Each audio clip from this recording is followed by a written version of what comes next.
बाकी ये लाइन हम ना ये दोनों आदमी को तरी पता बका इनकी मुस्कुराहट बड़ा प्यारी है। आप मुस्कुराती हैं तो अच्छा लगता है, बाकी आप बिंदी लगा कर नहीं आई हैं यही गलत बात है। जब इतना ये गोर लग रहे हैं इन पे काला बिंदी बड़ा जचने वाला है। हाँ? कि हंसलू तो लागल कि काटल खरबूज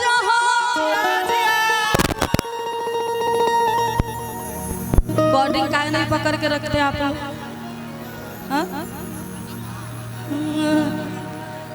कि हंसलू तो लागल कि काटल खरबूज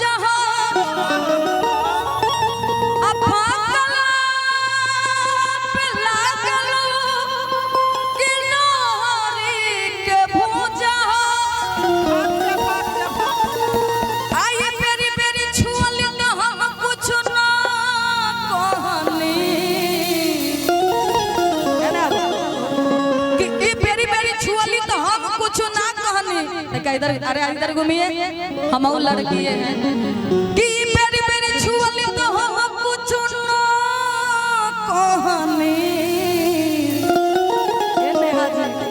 हम एक बार छुईला तो कहेला कि बारा का बेहुदा। बाकी और चैत के महीना दिन में अपना राजा जी से अपना सैया जी से बड़ी सुंदर भाव में बताओ तरीका कि जब से तू सैया आज गई हरियाणा घोटल घोटात नहीं के हमारा सखाना कहे छोड़ गइला पहाड़वा बलमुजी कि कहे छोड़ गइला अरे पहाड़वा बलमुजी लाइन मारे लात बलवा बलमुजी लाइन मारे लात बलवा बलमुजी लाइन मारे लात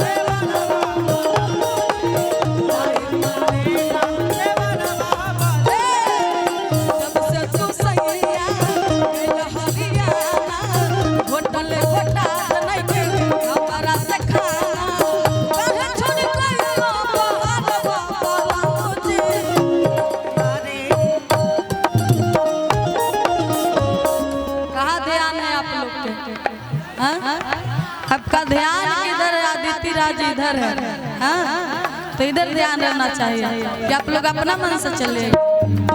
बाकी जब से तू सैया गइला हरियाणा होटल घोटात नहीं हमरा से खाना कहे छोड़ गइला पहाड़वा बलम ना कट चाहिए कि कहे छोड़ गइला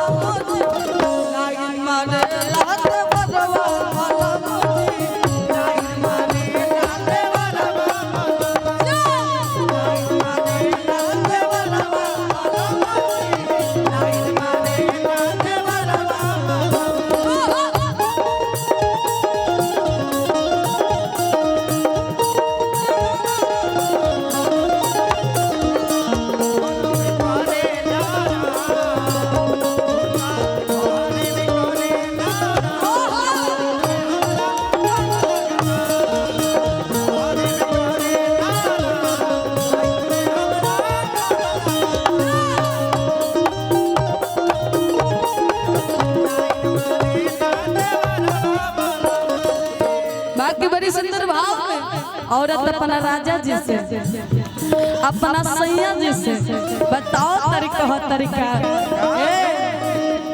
देख चलावत में घाले लपाजो जल्दी से गाड़ी रोक के घरे तू आजा देख चलावत में घाले लपाजो जल्दी से गाड़ी रोक के घरे तू आजा लागे कि जान की बात ये राजा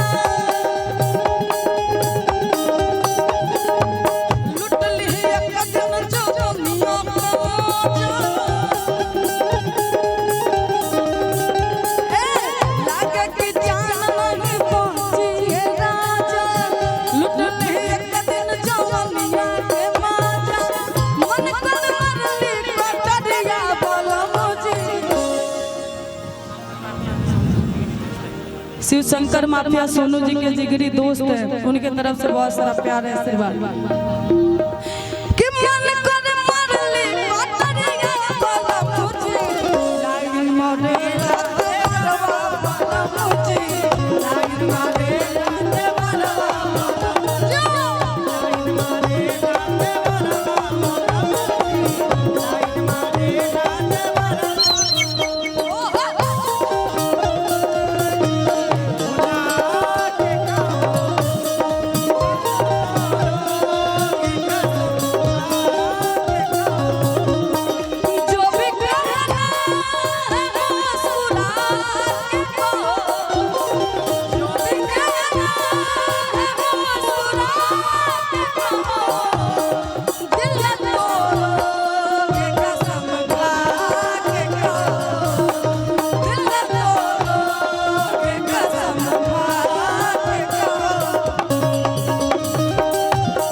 बाकी आगे औरत अपना राजा जी से, अपना सैया जी से, औरत अपना करियठा मर्द से बहुत तरीका, लेकिन इनके तरफ से फूल आ रहा है। बहुत बहुत धन्यवाद आपको भैया। नमस्ते अंकल जी। बाकी कहना क्या है,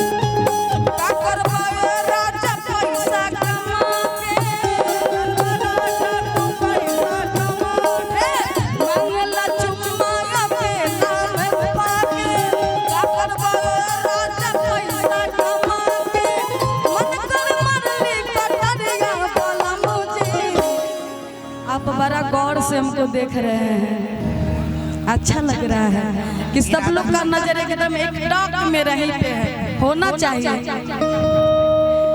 कि जाए नहाए तो खिड़की से झांके। इधर बहुत आप ऐसे छुपा रहे थे, हम भी लड़के हैं। एक